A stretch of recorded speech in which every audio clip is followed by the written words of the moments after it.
Hi everyone. So for now, let's continue our review for the Term 1 examination for Math 6. Okay, pang grade 6 muna po tayo. So we already have the first part. We already answered 1 to 10 po. So again, our source is from depedclub.com. So again, this is not the exact test that you will have. These are just practice multiple choice questions po that cover the Term 1 topics or lessons. Okay, so number 11. To check a division answer with no remainder, which operation can be used? Okay, so para i-check natin kung tama po yung ating answer or yung ating quotient, you just need to do the inverse po ng division natin. So, yung inverse ng ating division, that is multiplication po. So, letter A, multiply the divisor by the quotient and check whether the product equals the dividend. Number 12, a class has 6.4 kilograms of fruit. The fruit is packed equally into bags containing 0.8 kilograms each. After packing, 2 bags are given to another class. So, how many bags remain? Okay, so we have the keyword there each. Yung 6.4 daw po, hinati nila sa 0.8 kilograms for each bag. So, we have to divide 6.4 by 0.8. Okay, so this will be 64 divided by 8. Okay, which is equal to 8 bags. Okay, so all in all, they had 8 bags. Tapos yung dalawang bag daw binigay nila sa another class. So that will be 8 minus 2 bags. That is equal to 6 bags. Letter C. Next, 13. Before multiplying mixed numbers, what should usually be done first? Okay, so bago tayo mag-multiply po ng mixed numbers, the first thing that you have to do is to change those mixed numbers into improper fraction po. Okay, next, number 14. What does the expression 4 times 2/3 mean?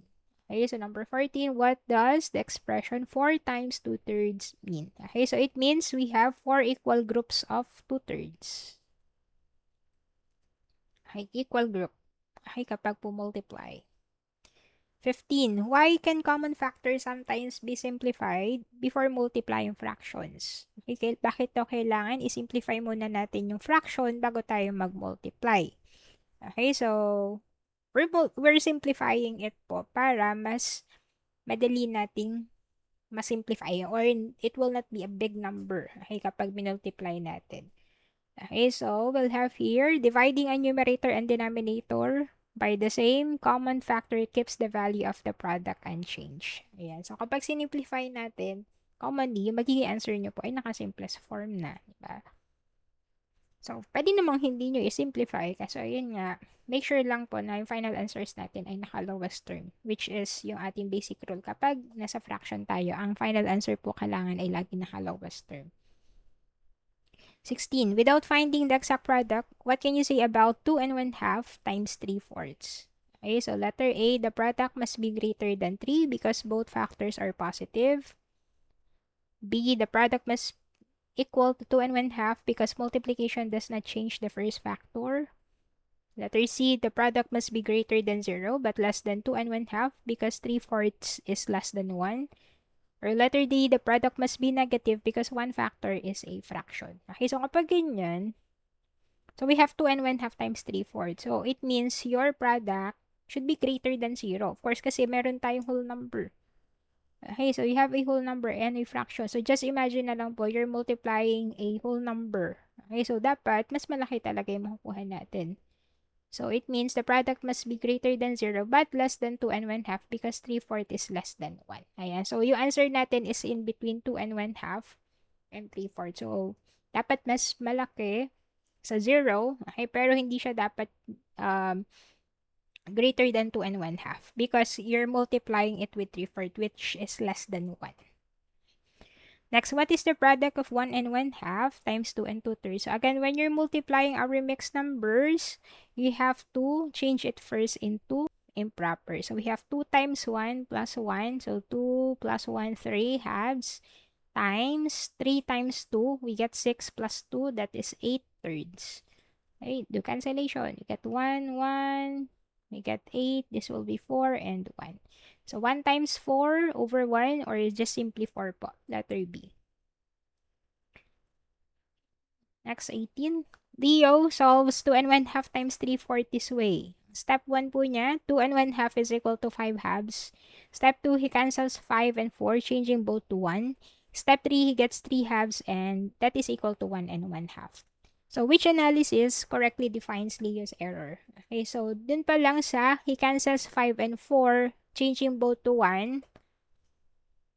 Okay, so that will be wrong na po kaagad. Kasi bakit niya kinancel? Okay, so hindi naman siya parehong number. It will be cancelled lang po kapag parehong 5 or parehong 4. But since different number siya, you cannot change it into 1. Okay, so we'll have here letter D. Step 2 is wrong because 5 and 4 have no common factor greater than 1. Wala man silang common factor. So you cannot cancel it out. Next, 19. Each of 4 garden plots needs 2.5 meters of rope. Joel says 6.5 meters are needed in all. Mira says 10 meters are needed. Which judgment is the best? Okay. Para daw 4 garden plots, sabi ni Joel, 6.5 daw yung kailangan. So, si Mira naman, sabi ay 10 meters. So, sino daw ang tama or mas malapit dun sa answer? Okay, so let's try. Sabi daw sa A, Mira is correct because 2.5 times 4 is equal to 10. And 4 equal groups should total more than 2.5.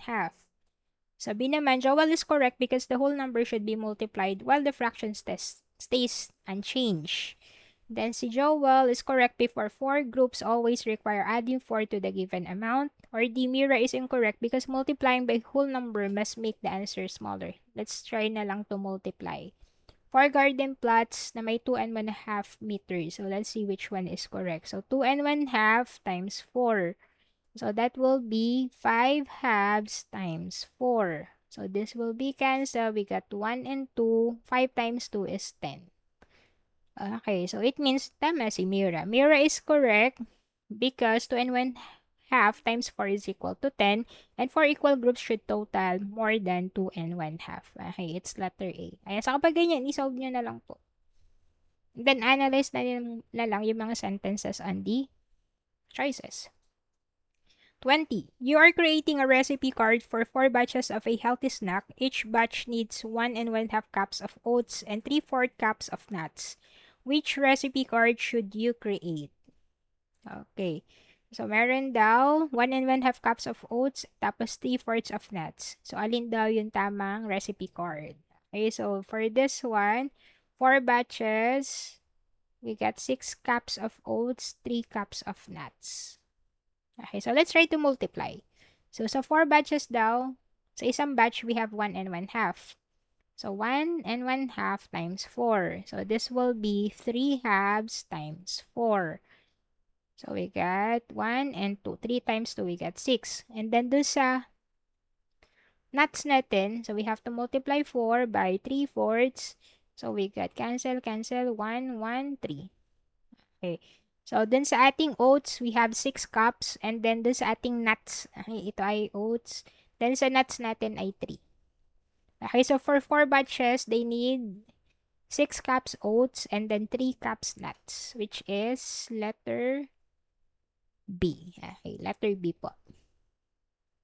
Okay, there. So, this is our second part of our review for Math 6. So, meron pa po itong part 3 and 4. Okay, meron pa tayong 21 to 40.